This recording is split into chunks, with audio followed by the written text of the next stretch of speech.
Esta é uma história sobre o peso das expectativas e o sabor agridoce da justiça. Imagine dedicar anos de sua vida a um sonho, sacrificando noites de sono e cada centavo que possuía, apenas para ouvir daqueles que deveriam ser seu porto seguro que todo o seu esforço não passou de uma perda de tempo. No dia que deveria marcar sua maior vitória, o silêncio das cadeiras vazias na formatura doeu mais do que qualquer palavra. Mas o mundo gira de formas inesperadas, e o que eles rotularam como inútil tornou-se o passaporte para um universo de sucesso que seus pais sequer conseguiam imaginar. Prepare-se para uma narrativa de superação profunda, onde o silêncio da rejeição é substituído pelo som de contratos bilionários e uma reviravolta que mudará a hierarquia desta família para sempre. Antes de começarmos essa história incrível, não se esqueça de curtir o vídeo, se inscrever no canal e contar pra gente nos comentários de onde você está ouvindo essa história. O som da Marcha Triunfal de Aida ressoava pelas paredes do auditório em Curitiba, mas, para mim, aquele eco parecia uma batida fúnebre. O ar-condicionado estava no máximo, e o frio cortante da capital paranaense lá fora parecia ter invadido o salão, infiltrando-se por baixo da minha beca de tecido barato e áspero. Eu sentia o suor frio escorrer pelas costas, contrastando com o calor das luzes do palco que cegavam minha visão. Eu, Beatriz, estava prestes a receber o canudo pelo qual havia sacrificado 5 anos da minha vida. Mas, ao olhar para a terceira fila, onde as etiquetas com os nomes dos familiares estavam coladas nas poltronas de veludo vermelho, o meu estômago afundou. As cadeiras destinadas a Otávio e Irene, meus pais, estavam vazias. O vazio não era apenas físico, era um abismo que se abria entre o que eu havia me tornado e o que eles esperavam de mim. 5 anos atrás, quando anunciei que cursaria engenharia de dados com foco em inteligência artificial, a reação de Otávio foi um riso de escárnio que ainda ressoava nos meus ouvidos. Ele limpou as mãos sujas de graxa e verniz no avental da nossa oficina de estofados, um negócio familiar que sustentava a casa há 3 gerações, e disse que eu estava escolhendo brincar de computador enquanto o mundo real precisava de gente que soubesse o que era o trabalho duro. Para ele, sucesso era ter calos nas mãos. Para Irene, minha mãe, o sucesso era eu ter me casado com o filho do dono da madeireira local e assumido a contabilidade da oficina. Engenharia de quê, Bia? Isso não dá futuro. É coisa de quem não quer pegar no pesado.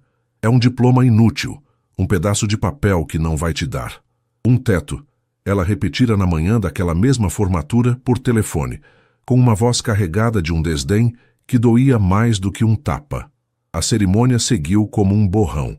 Ouvi nomes de colegas sendo chamados, vi abraços efusivos, flashes de câmeras e o cheiro doce de perfumes caros misturado ao odor de cera de assoalho do teatro. Quando meu nome foi anunciado, caminhei até o centro do palco. Minhas pernas pareciam feitas de gelatina. Apertei a mão do reitor. Senti o peso do canudo de veludo azul e por um segundo procurei novamente por eles. Nada. Apenas o rosto de Gustavo, meu irmão mais velho, que estava sentado lá no fundo, com um olhar de pena que eu detestava. Ele havia seguido o script. Abandonara os estudos para ajudar meu pai na oficina e, por isso, era o orgulho da família. Eu era a ovelha negra acadêmica, a estudante profissional, que, segundo eles, vivia em um mundo de fantasias digitais. Saí do teatro sozinha, sentindo o vento minuano cortar meu rosto enquanto esperava por um ônibus na Avenida 7 de Setembro. A beca estava guardada em uma sacola plástica, e o diploma, aquele papel inútil, parecia pesar toneladas na minha mochila. Cheguei ao meu pequeno estúdio, um apartamento de 30 metros quadrados que cheirava a café requentado e livros antigos. Sentei-me na cama. O silêncio era tão denso que eu podia ouvir o tic-tac do relógio na parede. Eu tinha exatos R$ 200 na conta bancária e uma pilha de currículos enviados para empresas que sequer me davam um não como resposta. A dúvida começou a rastejar pela minha mente. E se eles estivessem certos? E se eu tivesse jogado 5 anos no lixo enquanto meus pais trabalhavam de sol a sol? O choro veio silencioso, uma mistura de exaustão e solidão. Eu me sentia invisível. Foi quando o meu celular, um modelo antigo com a tela rachada, vibrou sobre a mesa de compensado. O número era privado. Atendi com a voz ainda embargada, esperando que fosse algum serviço de cobrança ou um engano. Alô? Minha voz saiu quase como um sussurro. Boa noite, Beatriz Viana? A voz do outro lado era masculina, firme, com um sotaque paulistano polido e profissional. Aqui é Ricardo Mendes, diretor de aquisição de talentos da Nexum Global. Peço desculpas pelo horário, mas estamos revisando os projetos de conclusão de curso da sua universidade e o seu artigo sobre otimização de algoritmos para grandes fluxos de capital nos chamou a atenção. Especialmente a sua tese sobre predição de crises em mercados emergentes. Meu coração deu um salto, batendo contra as costelas como um pássaro enjaulado. A Nexum Global não era apenas uma empresa, era uma holding bilionária, um gigante da tecnologia financeira com sedes em Nova York, Londres e São Paulo. Eles eram o ápice do que eu almejava. Sim, sou eu.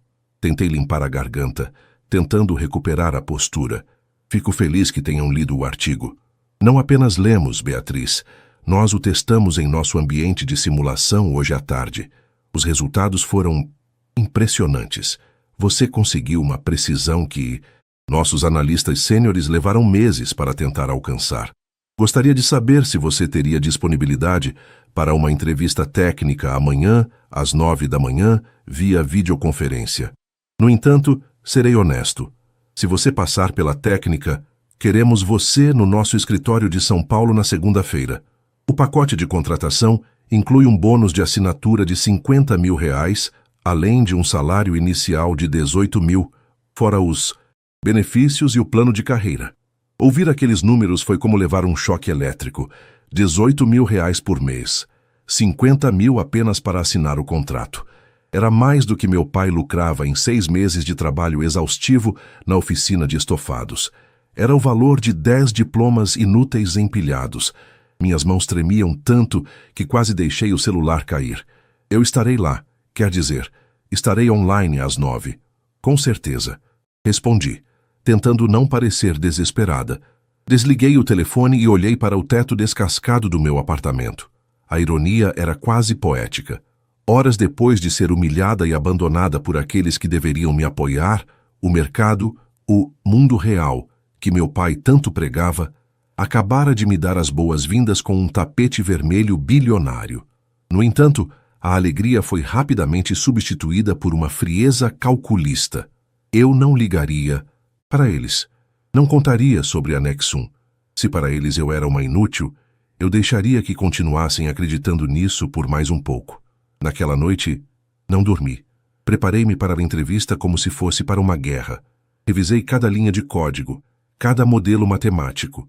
O sol começou a nascer sobre os prédios de Curitiba, pintando o céu de um laranja pálido, quando recebi uma mensagem no WhatsApp. Era do grupo da família. Beatriz, amanhã faremos um almoço aqui em casa. Seu pai quer discutir o futuro da oficina. O Gustavo vai assumir a gerência e decidimos que você pode ficar com a parte da limpeza e do atendimento, já que esse seu curso não te deu emprego nenhum. Esteja aqui às 13 horas. Não se atrase, não queremos perder tempo com conversa fiada. Assinado. Mãe. Um sorriso amargo cruzou meu rosto. Eles não tinham ideia. Eles queriam que eu limpasse o chão da oficina enquanto eu estava prestes a gerenciar algoritmos que moviam bilhões. Respirei fundo, sentindo o cheiro do café fresco que eu acabara de passar, e digitei apenas uma palavra de resposta. Estarei. Mas o que eu levaria para aquele almoço não seria o meu currículo, nem a minha submissão. Eu levaria a prova viva de que o que eles chamavam de inútil era, na verdade, o poder que os colocaria de joelhos. Amanhã, de sexta-feira em Curitiba, nasceu sob uma neblina espessa que parecia abafar os sons da cidade, mas dentro do meu pequeno estúdio, o silêncio era interrompido pelo zumbido constante do cooler do meu notebook. Eu não conseguia parar de encarar o reflexo da tela escura. Eu usava uma camisa branca bem passada, a única que eu tinha para situações formais, e tentava esconder as olheiras com o pouco de maquiagem que me restava. Às 8h55, o link da videoconferência brilhou na tela. Respirei fundo, sentindo o ar gelado entrar nos pulmões, e cliquei. A entrevista com a Nexum Global não foi uma conversa amigável de RH, foi um interrogatório técnico brutal. Ricardo Mendes estava acompanhado por 2 engenheiros sêniores que pareciam esculpidos em gelo. Eles me lançaram problemas de lógica e cenários de crise que fariam qualquer veterano suar. Mas, enquanto eu explicava como meus algoritmos podiam prever flutuações cambiais usando redes neurais, algo mudou. Eu esqueci a oficina de estofados, esqueci o desprezo do meu pai e o vazio das cadeiras na formatura. Ali, naquele espaço virtual, eu era a mestre do meu domínio. As linhas de código eram minha linguagem. E pela primeira vez em anos, eu estava sendo ouvida por pessoas que falavam a mesma língua. Beatriz, disse Ricardo, interrompendo um dos engenheiros, após 40 minutos de sabatina. O que você desenvolveu no seu TCC não é apenas um projeto acadêmico, é uma ferramenta de defesa comercial. Por que você ainda não foi contratada por uma gigante? Eu hesitei por um segundo. A resposta real era: porque meus pais me convenceram de que eu era um fracasso, mas eu apenas sorri, uma curva confiante que eu nem sabia que possuía. Eu estava esperando pela oportunidade certa. Não busco apenas um emprego, busco um lugar onde meus dados possam mudar o curso de uma empresa. Ricardo trocou um olhar rápido com os outros. O silêncio que se seguiu pareceu durar uma eternidade. Eu podia ouvir meu próprio coração batendo, um som surdo que ecoava nos meus fones de ouvido. O contrato digital será enviado para o seu e-mail em 10 minutos, disse ele, com um tom de voz que misturava respeito e pressa. O bônus de assinatura de R$50 mil será depositado na sua conta assim que a assinatura for validada. Queremos você em São Paulo na segunda-feira pela manhã. Seja bem-vinda à Nexum, Beatriz. Quando a chamada encerrou, eu desabei na cadeira. Meus pulmões pareciam ter dobrado de tamanho. Abri meu e-mail e lá estava ele. Um documento PDF com o selo dourado da Nexum Global. Li as cláusulas com atenção. O salário era real. O bônus era real. Eu assinei, digitalmente com as mãos ainda trêmulas. Menos de 1 hora depois, uma notificação no celular fez meu mundo girar. O bônus de assinatura havia caído. Ver aquele saldo, mais dinheiro do que eu já tinha visto na vida, foi como receber uma armadura. Eu não era mais a Bia da oficina. Eu era uma engenheira de dados de uma empresa bilionária. O sábado chegou com um sol pálido e a obrigação do almoço em família. Peguei um Uber, um luxo que eu agora podia pagar sem remorso, em direção ao bairro do Boqueirão, onde ficava a casa e a oficina da minha família. O cheiro da região era familiar. Serragem, fumaça de óleo diesel e o aroma penetrante da cola de sapateiro usada nos estofados. Quando o carro parou em frente ao portão de ferro enferrujado da oficina Viana, senti um aperto no peito, mas não era mais medo. Era uma estranha mistura de melancolia e prontidão. Entrei, pelos fundos passando pelo galpão da oficina. Meu pai, Otávio, estava debruçado sobre um sofá antigo, grampeando o tecido com força. O som do grampeador pneumático era como tiros no silêncio da manhã. Ele nem levantou a cabeça. Chegou na hora, pelo menos. Vai lá para dentro. Sua mãe está terminando o almoço, disse ele, a voz rouca pelo cigarro e pelos anos respirando poeira de madeira. Na cozinha, o calor era sufocante. Irene mexia uma panela de arroz enquanto Gustavo, meu irmão, estava sentado à mesa, bebendo uma cerveja gelada e ostentando um relógio novo, provavelmente comprado com o lucro extra da última semana. Olha só quem resolveu aparecer, disse Gustavo, com um sorriso condescendente. A nossa doutora. E aí, Bia? Já mandou quantos currículos hoje para serem jogados no lixo? Alguns, Gustavo, respondi, sentando-me na ponta da mesa, mantendo minha bolsa firme no colo. Por dentro da bolsa, o meu novo laptop de última geração e o contrato impresso pareciam queimar. Minha mãe colocou a travessa de arroz na mesa e sentou-se, limpando o suor da testa com o avental. Otávio entrou logo em seguida, lavando as mãos na pia da cozinha, deixando a água preta de graxa escorrer pelo ralo. Ele se sentou na cabeceira, o lugar do patriarca que nunca era questionado. Bom, começou, meu pai, sem olhar para mim enquanto se servia. Vamos direto ao ponto. A formatura passou. A festa que a gente não foi, porque não temos tempo para bobagens, já acabou. Agora a realidade bateu na sua porta. Beatriz, você está formada em... seja lá o que for aquele troço de computador, e está desempregada. Na verdade, pai, eu tentei começar, mas ele levantou a mão, calando-me instantaneamente. Não me interrompa. O Gustavo está assumindo a gestão da oficina. Estamos expandindo para estofamento automotivo de luxo, mas a oficina está uma bagunça, e eu não tenho tempo para lidar com papelada, limpeza e atendimento aos clientes chatos que ficam ligando. Como você não tem nada melhor para fazer e aquele seu diploma não serve para pagar um aluguel, decidimos te dar uma chance. Você vai trabalhar para nós. Vai limpar o galpão todas as manhãs, organizar as notas fiscais e atender o balcão. Vamos te pagar um salário mínimo, e você pode morar no quartinho dos fundos para economizar. É melhor do que passar fome com esses seus algoritmos. Irene balançou a cabeça em concordância, servindo-se de feijão. É uma oportunidade de ouros, Bia. Família serve para isso. A gente te ajuda agora que você viu que o mundo não é um mar de rosas. Você começa na segunda-feira, às 7 da manhã. Já separei. Umas roupas velhas para você usar na limpeza. Não quero você estragando essas roupas de moça da cidade na oficina. Olhei para os três. Gustavo tinha um brilho de superioridade nos olhos. Ele adorava a ideia de ter a irmã, estudada, como sua subordinada. Meus pais achavam que estavam sendo generosos, oferecendo as migalhas de uma vida que eles mesmos haviam limitado. O silêncio na mesa foi se tornando pesado. Apenas o som dos talheres batendo nos pratos quebrava a atenção. Segunda-feira, às 7 da manhã, perguntei. Minha voz calma, quase doce demais. Exatamente, confirmou Otávio. E sem atrasos. Na oficina, o trabalho é real, não é ficar clicando em mouse. Entendo, eu disse, sentindo o peso do meu celular no bolso, com a notificação da reserva do meu voo para São Paulo na primeira classe, cortesia da Nexum. Mas tem um pequeno detalhe que vocês esqueceram de considerar. E o que seria? Gustavo debochou, servindo-se de mais cerveja. Eu não aceito. O barulho do garfo de Otávio caindo no prato de Duralex ecoou como um trovão na cozinha. Ele levantou os olhos, as sobrancelhas brancas e grossas unidas em uma expressão de fúria contida. Como é que é? O silêncio que se seguiu à minha recusa foi tão denso que eu podia ouvir o chiado baixo da gordura esfriando na travessa de carne. Sobre a mesa, meu pai, Otávio, cravou os dedos calejados na borda da mesa de madeira e vi as juntas de suas mãos ficarem brancas. O rosto dele, normalmente avermelhado pelo sol e pelo esforço físico, atingiu um tom de púrpura alarmante.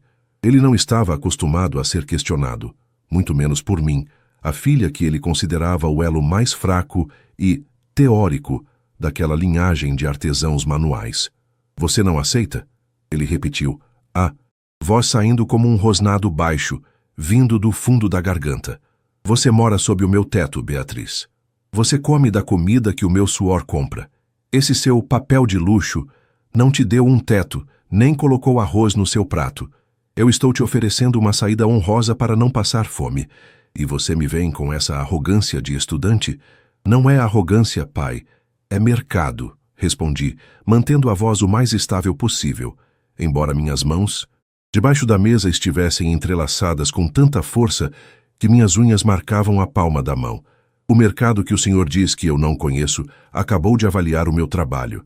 E, diferentemente da oficina, ele me valoriza. Minha mãe, Irene, soltou um suspiro teatral, levando a mão ao peito como se eu tivesse acabado de proferir uma blasfêmia. Beatriz, pense no que está dizendo. O Gustavo já organizou tudo. Ele vai ser o seu chefe. Vai te ensinar o valor do trabalho de verdade.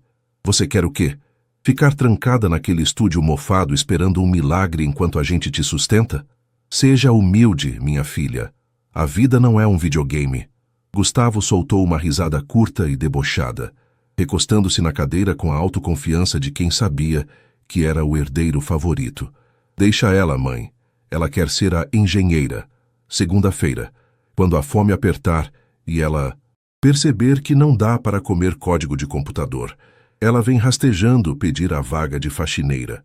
Só que aí o salário vai ser menor, por conta da insolência. Foi nesse momento que eu decidi que o tempo da diplomacia havia acabado. Abri minha bolsa e retirei o contrato impresso da Nexum Global. Coloquei as 10 páginas sobre a mesa manchada de molho de tomate. Em seguida, peguei o meu celular e abri o aplicativo do banco, virando a tela, para que todos pudessem ver o extrato do bônus de assinatura que havia caído naquela manhã. Eu não preciso da vaga de faxineira, Gustavo, eu disse, apontando para o número na tela, 50 mil reais. E eu não vou trabalhar para você. Na verdade, na segunda-feira eu embarco para São Paulo. Fui contratada como engenheira de dados sênior pela Nexum Global. Meu salário inicial é de 18 mil reais, mais do que essa oficina lucra em um bom trimestre. O silêncio que se seguiu foi diferente do anterior. Não era mais um silêncio de opressão, mas de choque puro e absoluto. Otávio pegou o contrato com as mãos trêmulas, os olhos correndo pelas cláusulas jurídicas e pelo logotipo dourado da empresa que ele certamente já tinha visto nos jornais, que usava para forrar o chão da oficina. Irene esticou o pescoço, a boca entreaberta, tentando processar a quantidade de zeros na tela do meu celular. Gustavo perdeu o sorriso. O rosto dele empalideceu, e ele olhou para o próprio relógio novo com uma expressão de repentina insignificância.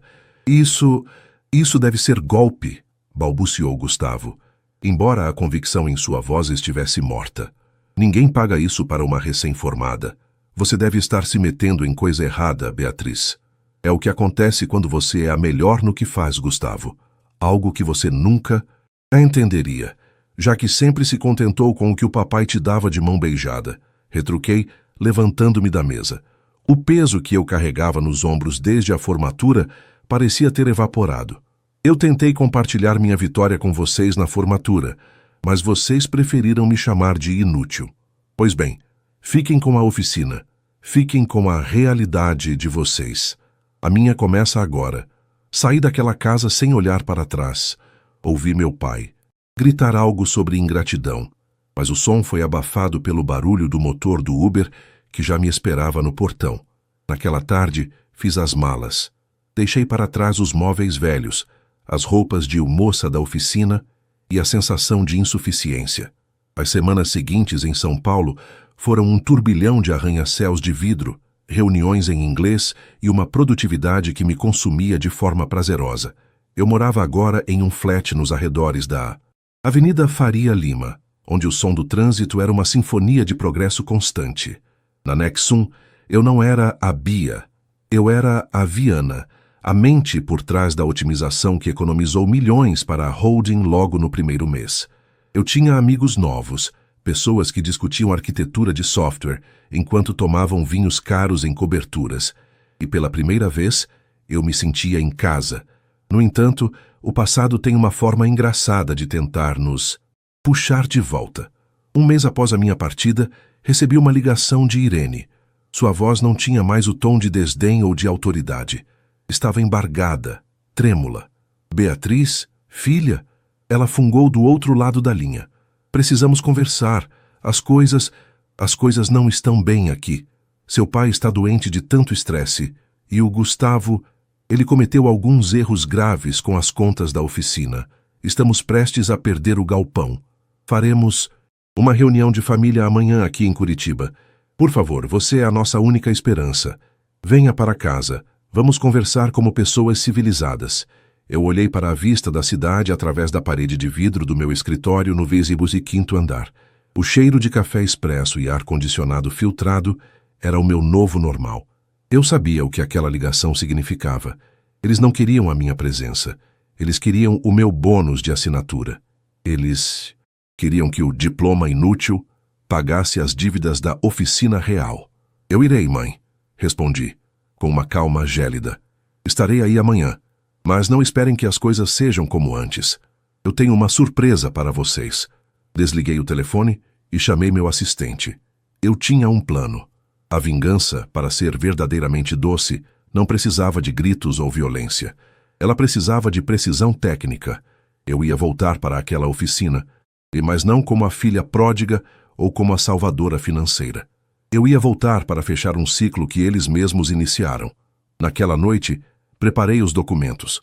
O que meus pais não sabiam é que a empresa que estava comprando as dívidas de pequenas oficinas na região de Curitiba para expandir uma rede de logística era uma subsidiária da Nexum Global, e eu tinha acabado de ser nomeada a consultora técnica responsável por decidir quais contratos seriam mantidos e quais seriam liquidados. O voo de volta para Curitiba foi breve, mas pareceu durar uma eternidade dentro da minha cabeça. Eu observava as nuvens espessas e acinzentadas lá embaixo, o mesmo cinza que parecia decorar os galpões do bairro Boqueirão, onde cresci ouvindo que o mundo era feito de ferro e suor e que qualquer coisa fora disso era ilusão. Desci no aeroporto Afonso Pena, sentindo o vento gelado de abril chicotear meu rosto, mas desta vez eu estava envolta em um sobretudo de lã italiana que custava mais do que o faturamento mensal da oficina do meu pai. Entrei no carro preto que me esperava, um serviço executivo que contrastava violentamente com os ônibus lotados que eu costumava pegar na linha verde. Enquanto o motorista seguia em direção à Zona Sul, eu olhava para a pasta de couro no meu colo. Dentro dela não havia apenas papéis. Havia o destino final de uma linhagem de orgulho cego. Ao parar em frente à oficina Viana, percebi como o lugar parecia ter encolhido. O letreiro de chapa galvanizada estava pendurado por apenas um parafuso, rangendo a cada rajada de vento. O cheiro de solvente e serragem velha ainda impregnava o ar, mas agora parecia o cheiro de algo que estava morrendo. Entrei sem bater. O som dos meus saltos no chão de concreto rachado interrompeu o murmúrio baixo que vinha da cozinha. Quando entrei na sala de jantar, a cena era patética. Meu pai estava sentado com a cabeça entre as mãos, as unhas ainda sujas de graxa, mas os ombros estavam caídos, vencidos. Irene, minha mãe, tinha os olhos vermelhos de tanto chorar. E Gustavo, o meu vitorioso irmão, estava pálido, mexendo nervosamente em uma pilha de notificações judiciais e avisos de protesto. "Você veio", disse minha mãe, levantando-se com uma agilidade que ela nunca demonstrava quando o assunto era me apoiar. Ela tentou sorrir, um gesto forçado que não alcançava os olhos. "Sabíamos que você não abandonaria sua família, Beatriz. Sangue é sangue, não é? Senta aqui, Bia", Gustavo disse, puxando uma cadeira de forma excessivamente solícita. Ele não tinha mais o relógio de luxo no pulso, provavelmente já tinha sido penhorado. "A situação é o seguinte. O mercado de estofados automotivos deu uma esfriada. Eu fiz uns investimentos em maquinário que não deram o retorno esperado e o banco está sendo agressivo demais. Precisamos de um aporte. Uns R$ 200.000 resolvem nossa vida agora e garantem que a oficina continue sendo da família." Olhei para ele, sentindo uma mistura de nojo e uma calma quase absoluta. O café que Irene me serviu estava morno e tinha gosto de desespero. Olhei para o meu pai, que até agora não tinha dito uma palavra. Ele finalmente levantou os olhos e vi ali o que eu sempre temi. Ele não sentia orgulho do que eu me tornara. Ele sentia apenas a humilhação de precisar de mim. "Então", comecei, colocando a pasta de couro sobre a mesa, afastando as migalhas de pão e a sujeira acumulada. "O diploma inútil agora é a tábua de salvação? O trabalho de brincar de computador é o que vai impedir vocês de serem despejados. Não precisa tripudiar, Beatriz." Otávio resmungou, a voz falhando. "Erramos sobre a sua carreira, admito, mas somos seus pais. Criamos você. Agora que você está por cima, é o seu dever ajudar a manter o que eu levei 40 anos para construir." "Engraçado você falar em dever, rapaz", retruquei, abrindo a pasta e retirando um documento com o timbre da Nexum Global e de sua subsidiária de gestão de ativos, "porque o meu dever atual é com os acionistas da empresa que eu represento. Vocês não receberam a ligação apenas porque sou sua filha. Vocês receberam porque a Nexum comprou o lote de dívidas podres do banco onde vocês se afundaram. Eu não estou aqui para dar R$ 200.000 a vocês. Eu estou aqui porque sou a consultora técnica enviada para decidir se este galpão deve ser liquidado ou integrado ao nosso novo centro de logística." Inteligente. O queixo de Gustavo caiu. O silêncio que se seguiu foi preenchido apenas pelo som do vento batendo na janela mal vedada. Eu podia ver as engrenagens na cabeça do meu irmão, tentando processar que eu não era apenas a irmã rica. Eu era a pessoa que detinha a caneta que assinaria o fim da oficina. Você é a dona da nossa dívida? Irene sussurrou, a voz sumindo. Eu sou a inteligência por trás da decisão. Corrigi. E aqui está a realidade que vocês tanto prezam. Gustavo, suas planilhas são um desastre. Você misturou dinheiro pessoal com o da empresa, sonegou impostos e deu o maquinário como garantia em 3 empréstimos diferentes. Tecnicamente, a oficina Viana já não pertence a vocês há 6 meses. Vocês estão vivendo de favor do sistema. Gustavo tentou se levantar, a agressividade voltando por um segundo. Você não pode fazer isso. Você vai deixar seus pais na rua para provar um ponto? Só porque a gente não foi na sua formatura de merda? Eu vou fazer o que é tecnicamente correto, respondi, levantando-me e encarando-o nos olhos até que ele desviasse o olhar. O projeto que eu criei, aquele que o pai disse que era coisa de quem não quer pegar no pesado, identificou este local como um ponto estratégico para a nossa malha de distribuição em Curitiba. O plano de recuperação da Nexum prevê a compra total do imóvel e do fundo de comércio. O valor da compra quita todas as dívidas de vocês, limpa o nome do papai e deixa um saldo remanescente de R$100 mil para ele se aposentar com dignidade em uma casa menor. E a oficina? E o meu cargo de gerente? Gustavo perguntou, a voz trêmula. A oficina deixa de existir. O galpão será derrubado para dar lugar a um terminal automatizado de dados e logística. E você? Gustavo? Bom, no relatório que enviei para São Paulo, você é listado como gestor inapto. Você não terá cargo algum. Você terá que procurar um emprego real, talvez limpando o chão em algum lugar, já que você valoriza tanto o trabalho manual. Minha mãe começou a soluçar alto. Meu pai apenas fechou os olhos, as lágrimas escorrendo pelos sulcos profundos do seu rosto. Eu senti uma pontada de tristeza, mas ela foi rapidamente substituída pela lembrança da solidão que senti naquele palco de teatro, cercada por estranhos, enquanto as pessoas que deveriam estar lá me chamavam de fracassada. Este é o contrato de venda e cessão de direitos, eu disse, deslizando o papel e uma caneta de luxo para a frente do meu pai. Se assinar agora, a Nexum quita tudo e vocês saem com dinheiro no bolso. Se não assinar, eu encerro a consultoria. O banco executa a dívida em 15 dias e vocês saem daqui apenas com as roupas do corpo. A decisão é sua, pai. Use aquele seu senso prático do mundo real para decidir. Otávio pegou a caneta. As mãos dele, que outrora pareciam gigantes e infalíveis para mim, agora pareciam pequenas e frágeis. Ele assinou. Cada letra parecia um esforço físico imenso. Quando ele terminou, eu peguei o documento, guardei-o na pasta e fechei o zíper com um clique seco e final. O depósito cairá na conta de vocês em 48 horas, anunciei, caminhando em direção à porta. Mãe, pai, cuidem-se. Gustavo, boa sorte com o currículo. Ouvi dizer que o mercado para pessoas sem formação técnica está bem difícil hoje em dia. Saí da oficina e não olhei para trás. Enquanto o carro me levava de volta para o aeroporto, eu olhava para as minhas mãos. Elas não tinham calos, não tinham graxa, não tinham as marcas do trabalho duros que meu pai tanto idolatrava. Mas elas tinham o poder de mudar destinos.